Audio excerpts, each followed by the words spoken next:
Very good afternoon, everyone. I am Ashmita Das, a PMR research scholar from IIT Guwahati.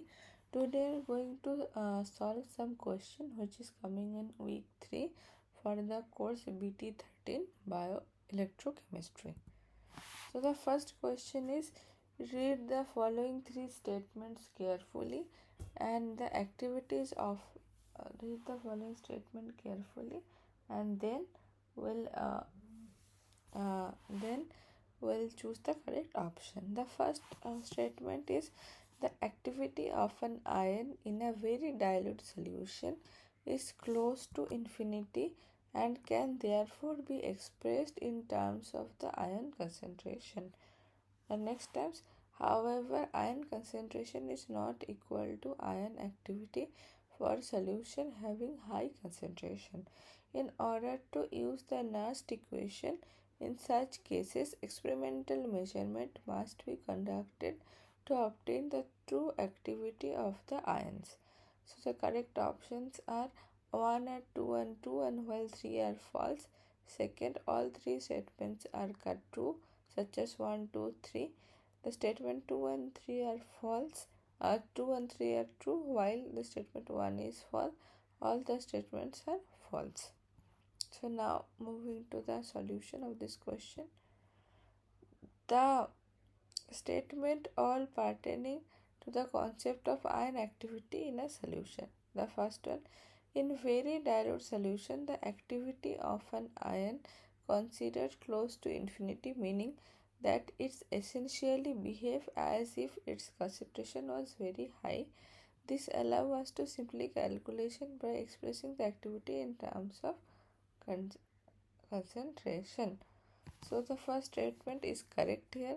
The second option, however, the ion concentration is not all equal to the ion activity for solution having high concentration.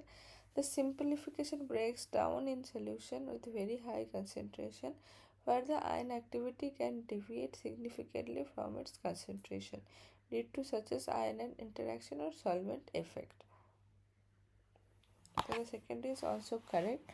The third one is to accurately use the Nernst equation in such cases, the ion activity may differ from its concentration.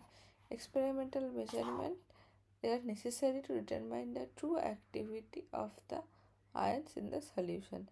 The measurement help correct for deviation from the ideal behavior and ensure its accuracy to calculation of the involving Nernst equation. So in this case, all the three statements are correct. Now moving to the next question. In a galvanic cell, reduction occur at anode cathode depends on the electrode used, none of the above. Okay, so first we'll see the question. The correct answer is cathode. So first I'll draw a picture of a galvanic cell. Just a minute.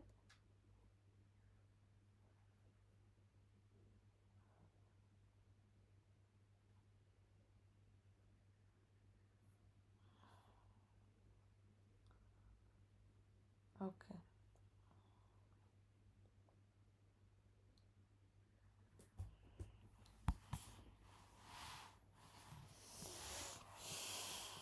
Suppose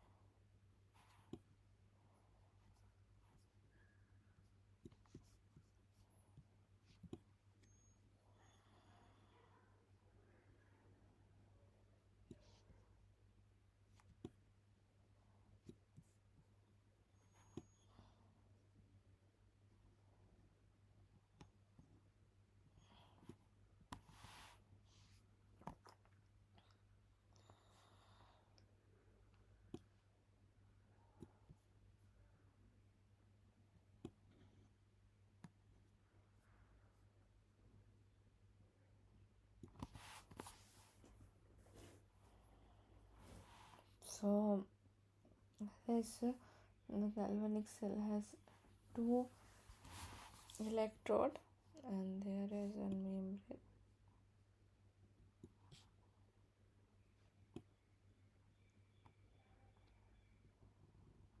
Okay, so suppose this is a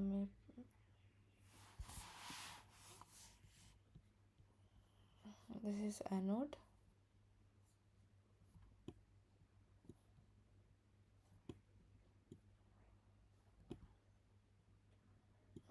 this is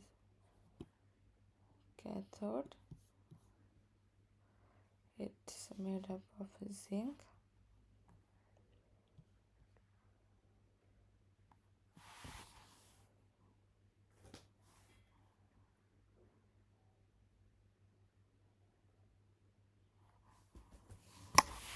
It is made up of zinc.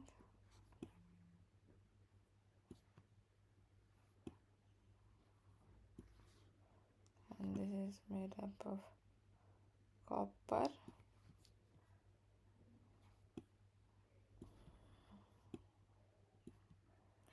It produces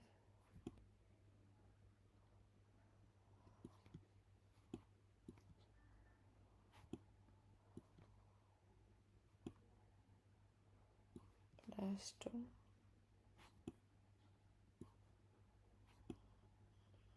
and this one produces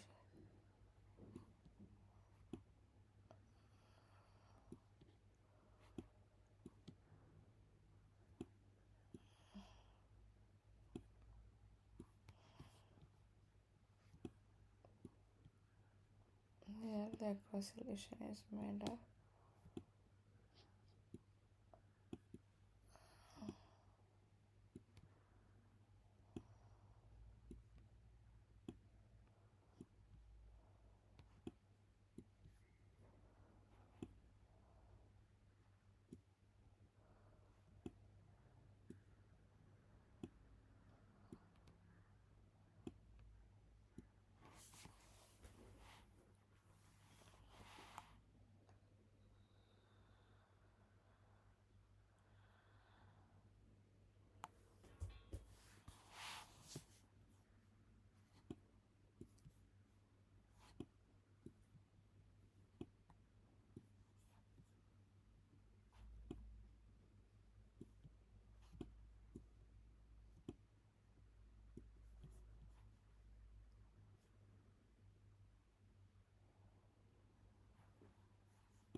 okay. So first we'll say what is a galvanic cell.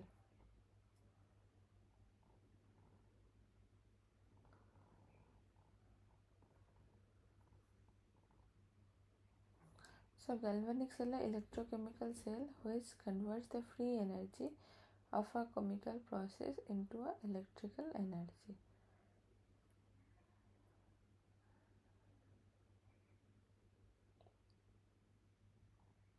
So what are the common example of a galvanic cell? It's a battery. So it's a galvanic cell that produce electricity.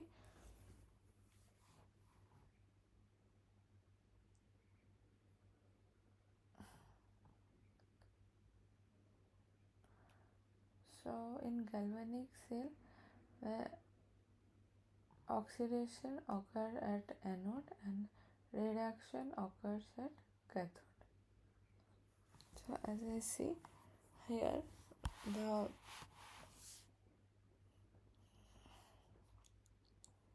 reduction occurs at cathode and oxidations occur at anode. This is where oxidation take place. It is the electrode where here electrons are produced. So during a spontaneous redox reaction, and after because of that, electron are transferred from this direction to this direction. So here it is deposited on the copper. So therefore we can say reductions occur at cathode. Now going to the next question. delta G equals to NEF, where delta G is change in free energy, N is number of moles, and F is Faraday's constant. So E equals to what? So the equation is given. It is del G equals to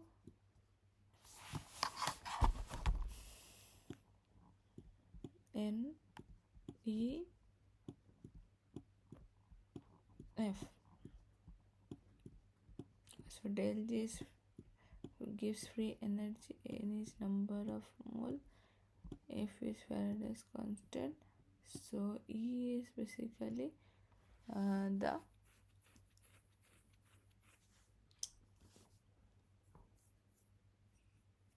voltage. Here the four option is electron charge, current, voltage, or charge density. So these equations are del G equals to NEF is basically coming from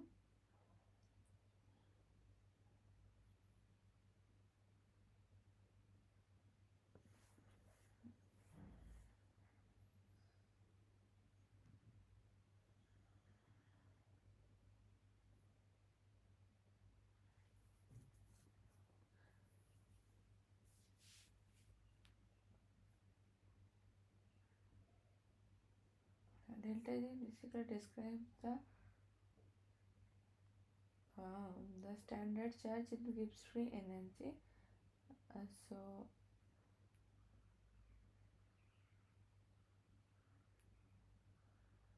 it's obtained from the one of the classic formula, that is del G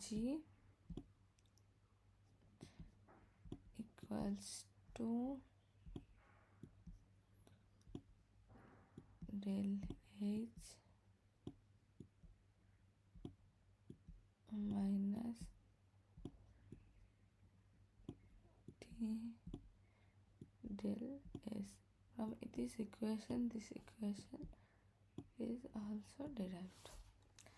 So we can go for this. G represents change in free energy, N represents the number of moles or electrons transferred in the reaction, F represents Faraday's constant. So E basically represents the voltage.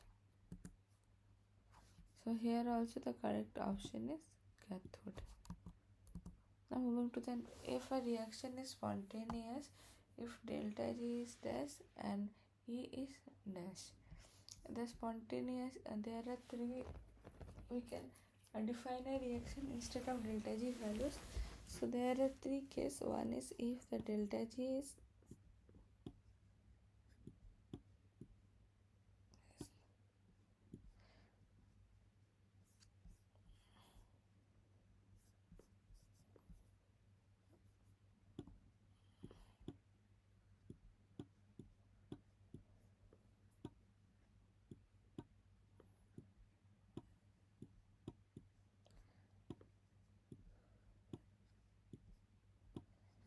when the delta G is greater than 0, that means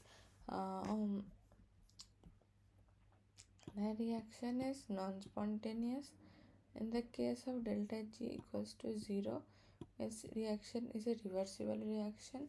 On a reaction is at equilibrium, whereas in case of delta G less than 0, the reaction means the reaction favors the formation of the products.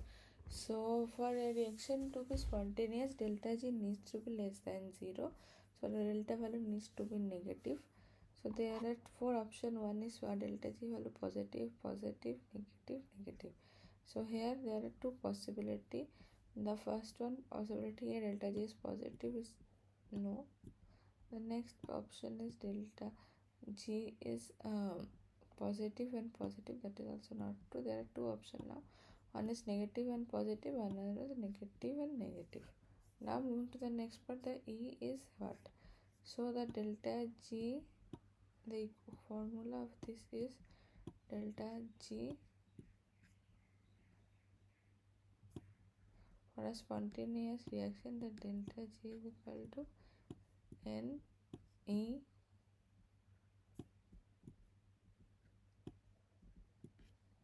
F. So in this case, the E value should be positive. So the correct option is option C. The delta G value is negative and the E value needs to be positive.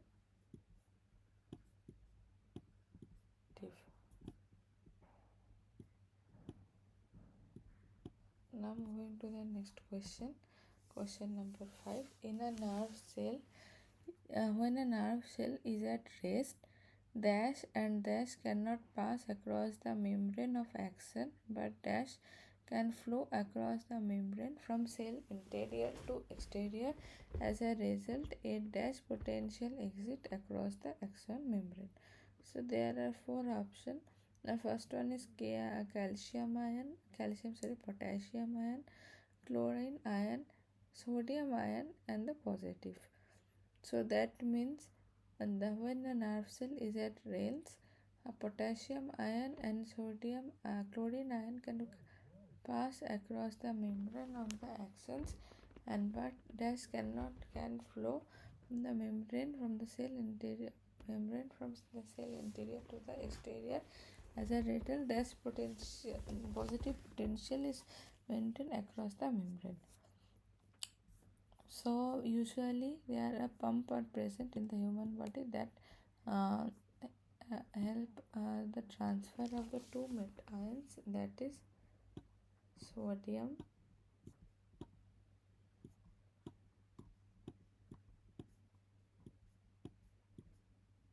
and potassium.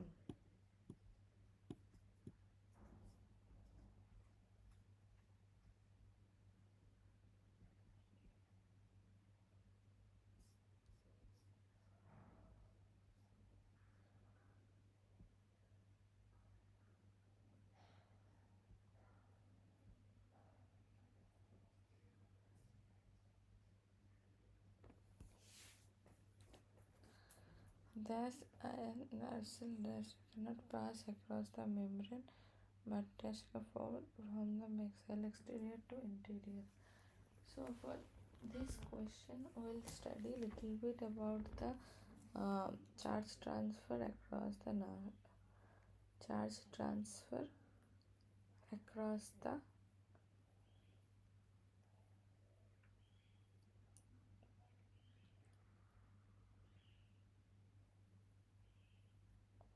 nervous system. So across the axon,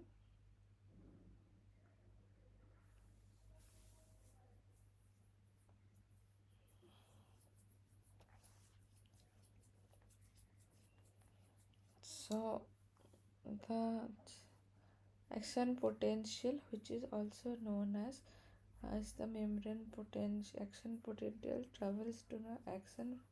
A change in the electron polarities occur upon the axon.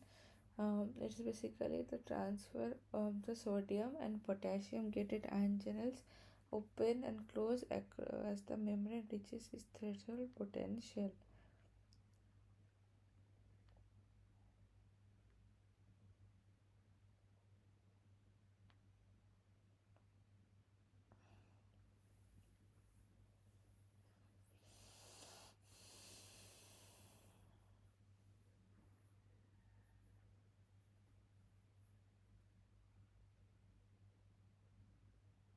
So what happened?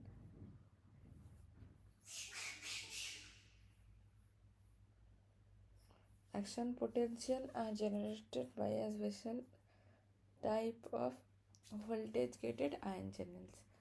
So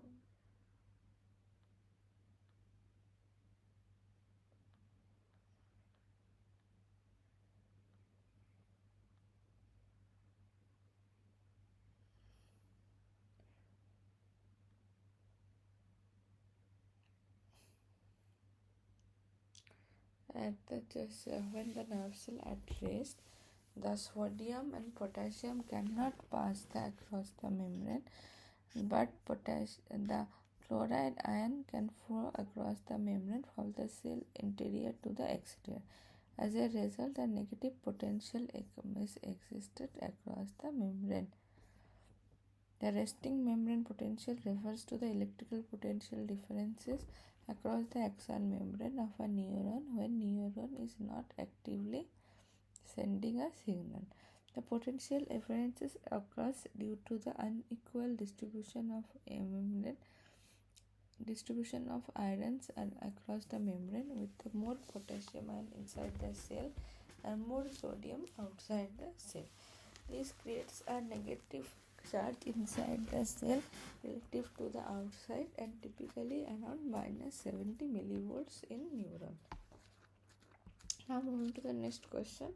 The standard potential of a calomel electrode is. The calomel electrode is basically a reference electrode commonly used in electrochemical measurement. It consists of mercury covered with a layer of mercurious chloride immersed in a solution of potassium chloride. The standard potential of calomel electrode is approximately 0.241 volt, through which though it can vary slightly depending on the condition. The closest option of the 0.26 rate, which is also used for approximation. The standard potential of a calomel electrode is coming as 0.268 volt. Now on to the next question. The concentration of K plus ion inside a human cell is typically what? So the concentration of K plus ion inside a human nerve cells are typically 5 millimole per decameter, 10 millimole per decameter, 15 millimole per decameter, and 50 millimole per decameter. The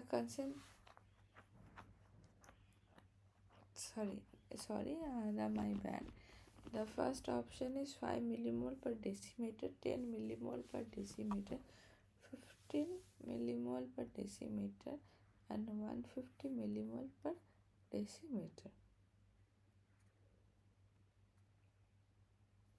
So, the concentration of K plus ion inside the human nerve cells are also referred to as the intracellular potassium concentration. So the potassium are in human nerve cell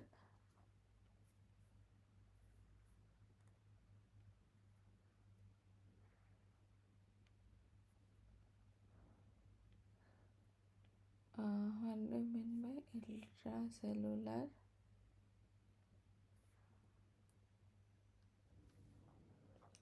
potassium concentration?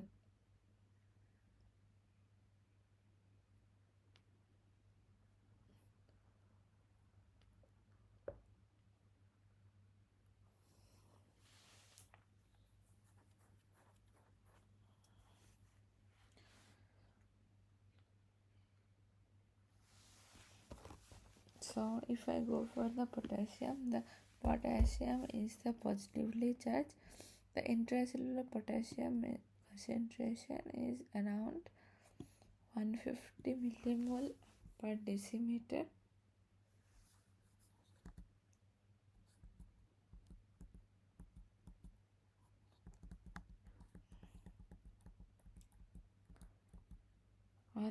millimole per decimeter, whereas outside it's coming around 4 millimole per decimeter. So the intracellular is around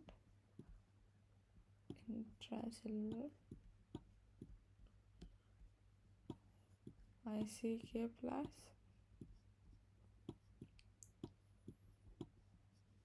which is coming around 120 millimolar.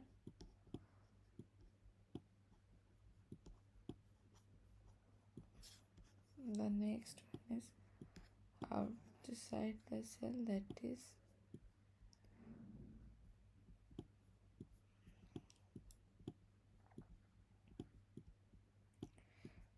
is around 5 millimolar, and the potential of the potassium ions is the equilibrium potential is around minus 90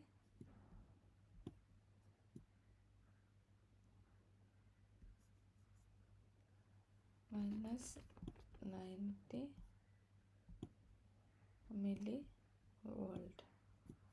This means the potassium ions will be electrochemical equilibrium while the cell is 90 millivolt or lower than the extracellular environment. Okay. Now moving to the next question. Suppose the standard reduction potential of all redox couples are defined relative to the dash reference half cells. Fe2 plus H plus H2 platinum and gold. So the correct answer here is standard reduction potential. Standard reduction potential measures the tendency of a given chemical species to be reduced, and the standard oxidation potential measures the tendency of a chemical species to be oxidized.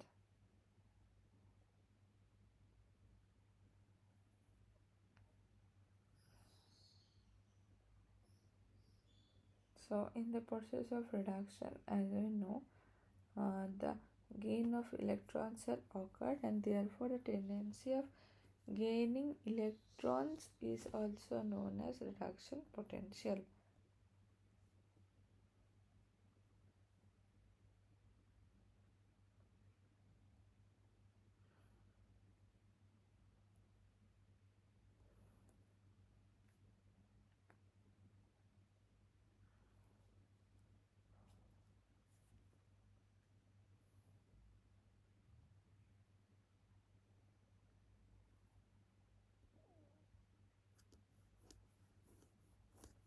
So it is measured in the case of hydrogen.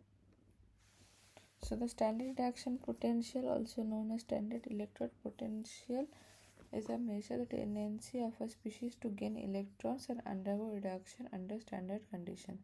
It measures the relative to the standard hydrogen electrode, which assigns as a potential of 0 volts and at all temperatures.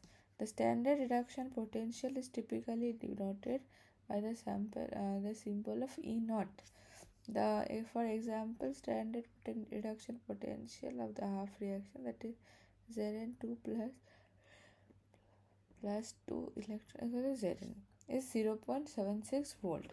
This means under standard condition, zinc tend to gain electrons and reduce to be zinc metal with a potential of 0.76 volt relative to the standard hydrogen electrode. Now moving to the next question. Enthalpy dash, the dash of internal energy, the dash of pressure and volume of a thermodynamic system. Enthalpy is a thermodynamic quantity that it represents the total content in a system at a constant pressure. So it is denoted by the symbol H. So this is the symbol of enthalpy. Now enthalpy includes two types of system.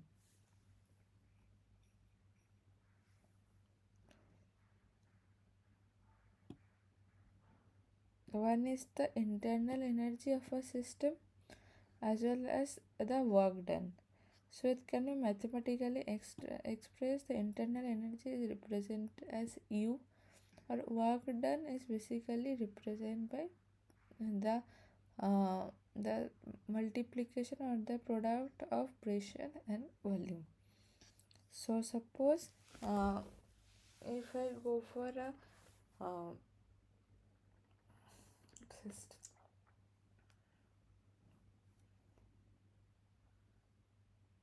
Suppose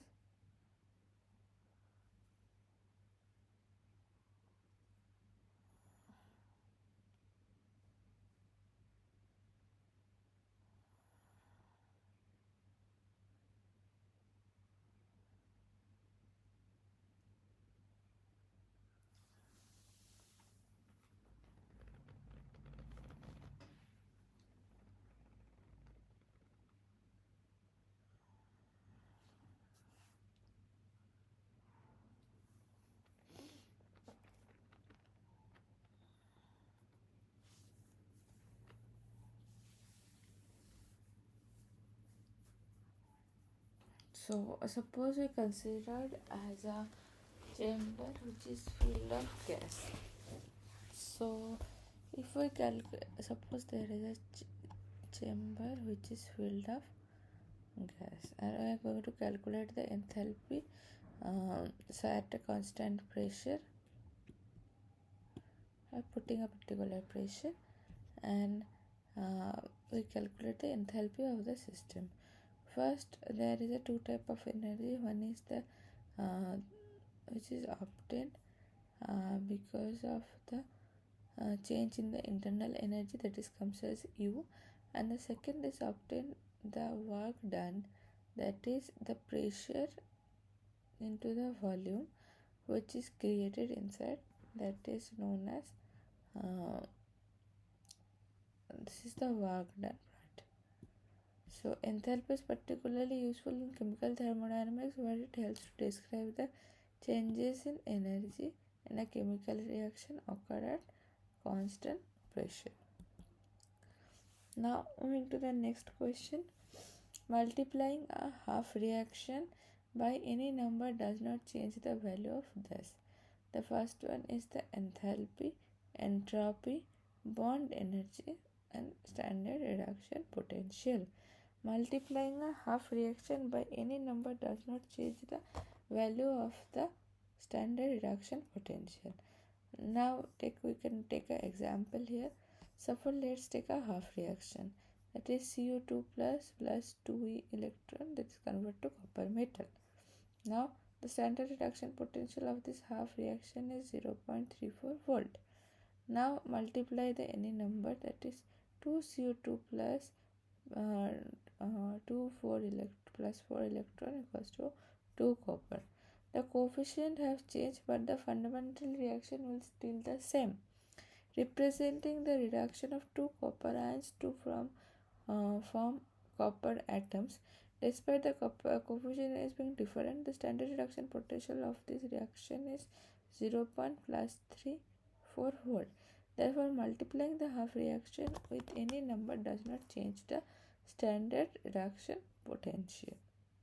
So, the correct answer here is option D, standard reduction potential.